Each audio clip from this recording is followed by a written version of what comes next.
Shpesh herë është folur që është krijuar qeveria teknike dhe pritet shkoj marr bekimin te Se di çfarë pret, të mora vesh. Nuk e di çfarë pret që të marr pushtetin. Çfarë pret? Ta them unë çfarë pret. Nuk lejon Edi Rama të lëviz një qime këtu. Këtu që ka ai zot vendi, e komandon ai këtë vend. Të tërë të tjerët janë i bien longarit, se gjë në dorë nuk kanë. Ose nëse kanë ta bëjnë. Qeveri teknike, zotëri, po thamë do kryot qeveri teknike, qeveria teknike u ngrit, u prezentuan në popull, doli në media, i bëri tërë tani, që kjo qeveri teknike, na doli dhe fjalët qeveri teknike në hije. Në hije është qeveria, janë qeverit që janë në mërgim, jo ato që janë në terenin, teritorin shqiptar. Pra nuk që nga që kryuar, që nga bërë që nga bërë një show. Një show. Na more se ne kemi bërë qeveri teknike. Nxjerrë qeveri teknike. Bëj atë që bëre me votimin 140 për 140 në 21 korrik të 2016-ës. Ashtu si që thire atëherë në ambasadë, zonja ambasadore e Shtetit Bashkuar të Amerikës, ashtu si që thirën pararësit e tu në ambasadë dhe votuan 140 deputet me dëshirë për reformës zgjedhore, ashtu thiri prap, be po atë dëshirë të votojnë, të nxjerrin qeverin teknike, të përgatitet vendi për zgjedhje të reja. Por kjo gjë duhet bërë mbasi të mos njihen këto zgjedhje. Nëse ambasada amerikane tha, ju përgëzojmë për zgjedhjet që bët, përgëzojmë popullin shqiptar. Po mirë, me këtë do bëj marrëdhënien pas këtyre zgjedhjeve ambasada amerikane, me popullin shqiptar, apo me ata që janë në pushtet të Shqipërisë. Se u këtë s'po e kuptoj, këtë lloj logjike, as mish as peshk, me këtë tallen. Tallen me ata që s'marrë vesh, po e me mua. Zotëri, ti o njeh zgjedhjet dhe e pranon këtë kryeministër Hajdut, që u paraqit me zgjedhje të fituara dhe me vota me të tëra që gjasmë i mori, ose nuk e pranon, tani zgjidhje merr. Kë pranon zgjedhjet apo qeverinë? Se praktikisht e ka punë pranuar të dyja, po ka zënë vetëm në gojë vetëm popullin shqiptar. Jo zotëri, jo. Punëtorët, bujqit, fermerët, pastrusat, nuk janë ata që të paraqiten me të cilin do vish të bësh bisedime shtetërore, diplomatike. Ka një ministër të jashtëm Shqipëria. Ati do t'i drejtohesh. Ai ministri i jashtëm është i kësaj qeverie që vodi zgjedhjet. I këtij Edi Rama. Pra, pse na gënjen? Unë i drejtojmë zonjës Nancy, ambasadores aktuale të Shteteve të Bashkuara të Amerikës në Shqipëri. Zonjë, mbani qëndrim lidhur me zgjedhjet, mbani qëndrim të prerë lidhur me politikanët shqiptarë dhe me politikën shqiptare. Mos na sorollasni më siç na keni sorollatur 80 vjet.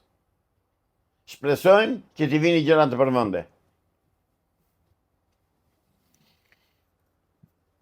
Kryeministri Edi Rama doli sot në një njoftim duke thënë që disa asete qeveritare të asaj kohe do të jepen për zhvillim.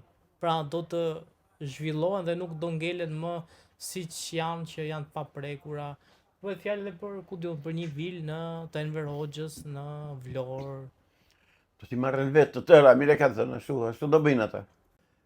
Prandaj thot ashtu ai, se ç'bëjnë tani metoda më shkëlqyer që kanë gjetur këta për të justifikuar. Pronarëve të ligjit mu thonë ish pronar, atë ishin se nga i gjetën e din ata.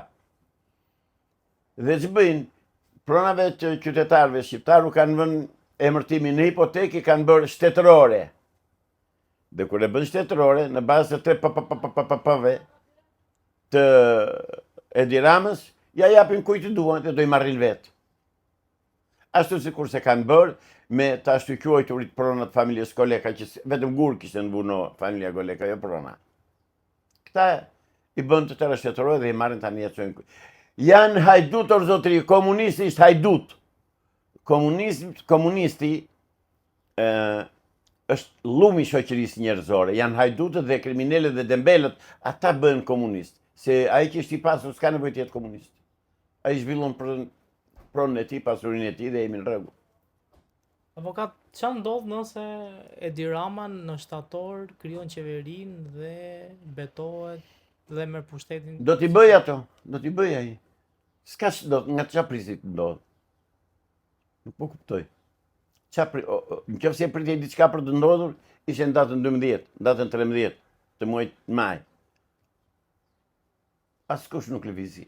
Erdhe dhe LGBT të Evropës, u bëri dhe një drek të mirë, edhe një dark, i takoi dhe i prezantoi dhe me vajza me djem të ri, qa prisni të ndodhë. Se seriozisht është një pyetje që e bëjnë shumë njerëz. Por qa prisi të ndodhë? Asgjë më vëlla.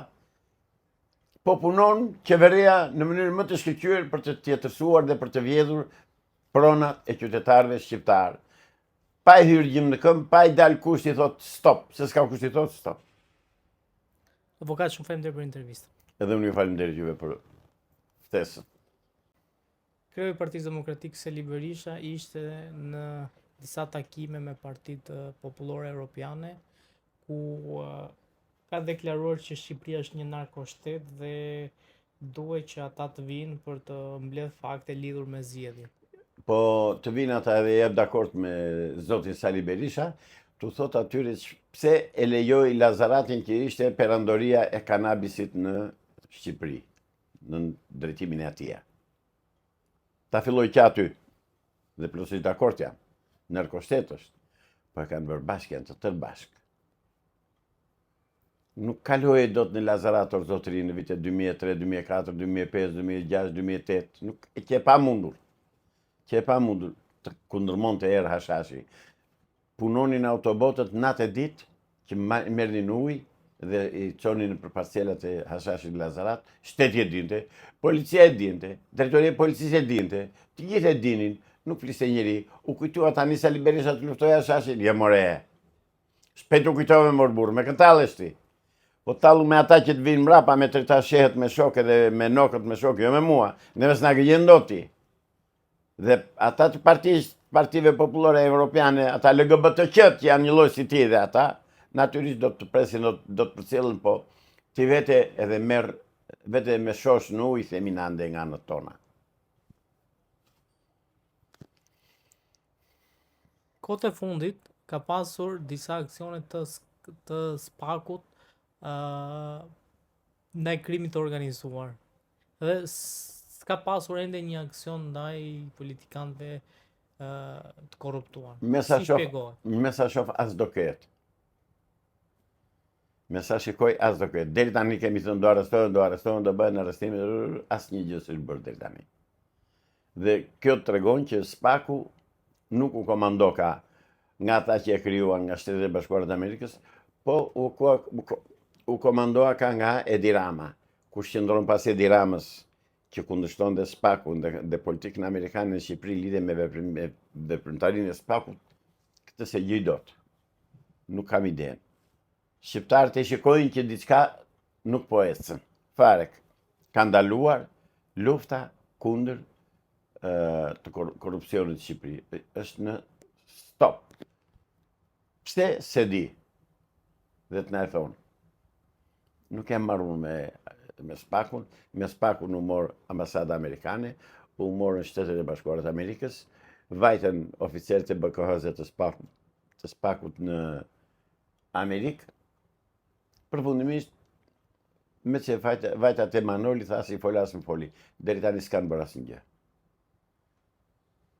Po lakohet emri i zëvendës kryeministres, si kundërthare çfarë pas një intervistë Arben Ahmetit, që thoshte grabitësia më e madhe që na ka Ismaili deri më sot e pronës në Shqipëri është Belinda Balluku. Ku je o SPAK? Çfarë duhet më SPAK-ut që të arrestoj Belinda Ballukun?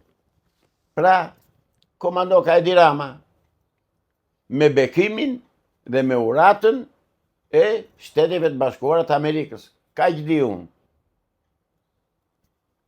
Fatmirësisht akoma nuk kanë njohur zgjedhje dhe nuk kanë pranuar që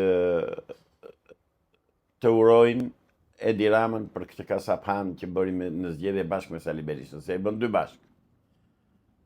Nëse Amerikanët do pranojnë si të ligjshme këto zgjedhje, atëherë unë për vetë time nuk dua të dëgjoj më për Amerikën.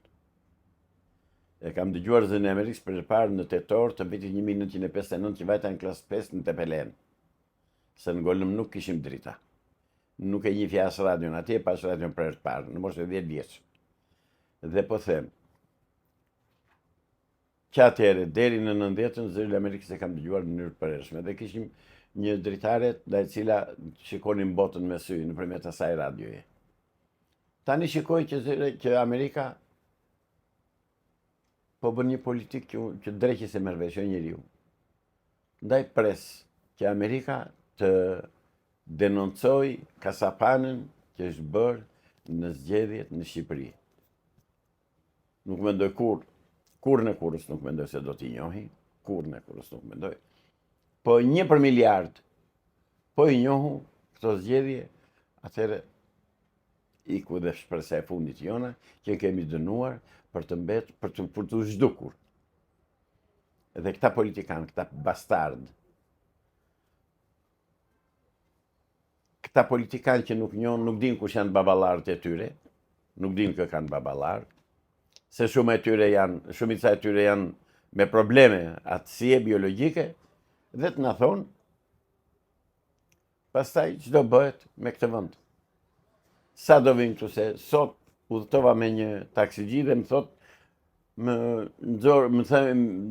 nxori atë kartën e identitetit shqiptare, thot një Bangladeshas Terzi. Nuk e di se si mund të ndodhë kjo me kartë identiteti shqiptare nga Bangladeshi të marrë një Bangladeshas të marrë kartë identiteti shqiptare. Nuk e di këtë gjë. Nuk mund ta imagjinoj. Këtë ndodhin vetëm këtu. Pra, po zbatohet në heshtje, pa zhurmë, pa bujë, tjetërsimi i popullsisë në Shqipëri. Bëhet veprimi mante shqiptar marrë miqësor që mund t'i bëhej shqiptarëve.